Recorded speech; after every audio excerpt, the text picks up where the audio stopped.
eleksyon ng ilang botante sa Negros Oriental. Sa isang presinto. Ayun, Negros Oriental. Lagot. Kasalanan mo yan, Tebes. Si Tebes po, si Kong Arnie Tebes, nasasangkot sa anomalya ng eleksyon sa Negros. Idinahilan ng mga botante ang mga balotang hindi nakasya sa lumang ballot box. Live mula sa Dumaguete, nasa frontline ng balitang yan, si Gary De Leon. Gary, tapos na ba ang bilangan dyan? Cheryl, mula sa 549 na cluster precinct, 541 ang patuloy na nagbibilang pa rin ngayon. 80.33% yan ang kabuuan ng mga nagbibilang dito sa Negros Oriental. Yung iba kasi alas 4 na ng hapon nagsara matapos pabotohin yung mga kababayan natin na nasa loob pa ng paaralan ng mag-cut off dahil sa katatapos na eleksyon. Pagkatapos niya, nagkaroon naman ng konting mga problema kagaya ng ballot box na nakapina at voters verification ng mga botante. Alas 7 ng umaga ng simula ng botohan sa 549 Clustered Precinct sa Negros Oriental para sa barangay at SK election. Dito sa Negros Oriental High School sa Barangay Daro sa lungsod ng Dumaguete, naunang bumoto ang mga senior citizen, persons with disabilities at mga poll watcher. Matyaga rin pumila mga kabataang boboto sa SK. 13 presinto ang nakasign sa eskwelahan. Malapit lang kasi bayan namin kaya napaagal lang ako. Tapos may trabaho pa ako mamaya kaya inagahan ko na lang. Hindi pa man nag-iinit ang botohan, isang ballot box ang nagkaaberya dahil hindi maipasok ng botante ang kanyang balota. Grabe, no? Hindi maipasok yung balot. Ay, ano ba kayo dyan sa Negros? Kasalanan yan. Ako, nag-aantay ako. Magsalita si Janice o si Pritz Diaz. Antayin natin. Baka mamaya, yung problema sa eleksyon na yan, kay Kong Tebes isisi. Malamang-lamang yan. Kaya mag-antay ka, Tebes. Babanatan ka na naman. Malamang yan. Sa November 2, siguro pagbalik ng mga balita, yari ka. Yang problema sa Negros, idadali kay Tebes. UP at kinakalawang na kasi ang ballot box. Kinakailangang tuloy palakihin ang butas sa kahon gamit ang gunting para magkasya ang balota.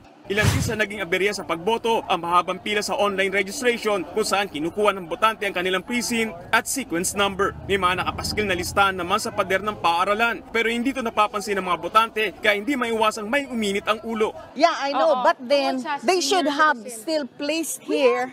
Not here.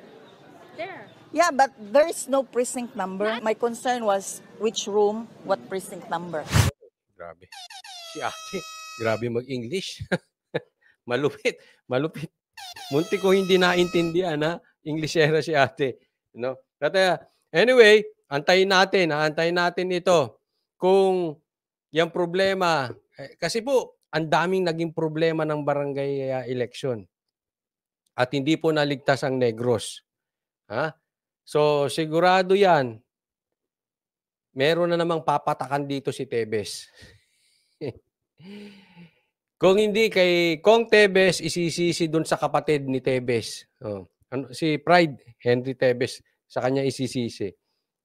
Ganyan dyan eh. Isinisi sa Tebes yung STL, tapos dapat na daw mahinto ang STL, kinuha sa Tebes yung STL, tapos tinuloy naman yung STL. Ganyan po kaplastika natin. Mahalataan nyo po. There is no precinct number. My concern was which room, what precinct number. Nakabilad naman sa sikat ng araw ang mahabang pila ng mga botanteng ito sa isang presinto sa Piapi National High School. Pagpasok kasi ng voting precinct, dadaan ulit sa verification ng mga botante bago bigyan ng balota. Bagamat ginagawa naman ito maging sa ibang polling precinct, nababagalan ng mga botante sa proseso rito. Medyo matagal ng konti yung mismong pagpili mo ng kandidato. Siyempre, ang daming pangalan pipiliin mo eh. Alas 3 ng hapon nang isara ang botohan, pero pinaboto pa ang mga botante na nasa loob ng kanilang presinto. Pwede ba yun? Pwede. Legal ba yun? Legal kaya yun? Ewan natin. Tayo stressful. Relax ra. Ayon sa PNP, payapa at walang naitalang election-related violence sa Negros Oriental. Yan ay kahit nasa ilalim ng COMELEC control ang probinsya dahil sa seguridad matapos ang pananambang kay dating Governor Ruel Digamo noong Marso.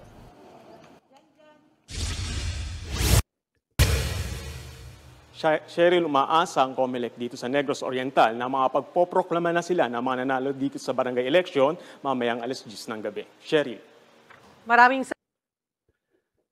Nabanggit pa talaga si Digamo. But anyway, we'll see. Antayin natin kung meron na naman sila kasi sabi, mapayapa naman daw. Although mabagal ang nangyaring election dyan sa Negros, pero mapayapa naman. Abangan natin ang totoong balita kasi syempre, yan ang lalabas sa media at alam naman natin kung saan nakapaling ang media. No? Pero doon sa mga local news at saka dyan sa mga social media broadcasters dyan sa Negros, antayin natin lalabas ang katotohanan. Kung ano ba ang totoong kwento dyan sa Negros. At tingnan natin kung magkakasisihan